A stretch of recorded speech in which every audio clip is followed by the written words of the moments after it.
Hey guys, so the only way how we can play right now Bloodborne on PC is through the PS Now. Or I will show you right here. You can use PS Now, but you will need to uh like pay for it. This is the first thing. And you can't play DLC.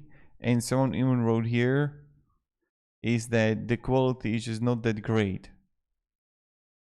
And there is going to be FPS drop and things like that. So plenty of people not even recommending doing that to play it. But I still wanted to make this quick video on how we can possibly do it is through the PS Now streaming service from the cloud.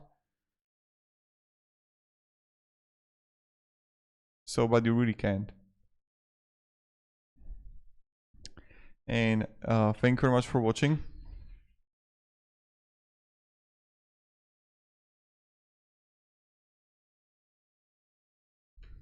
And have a great day and goodbye.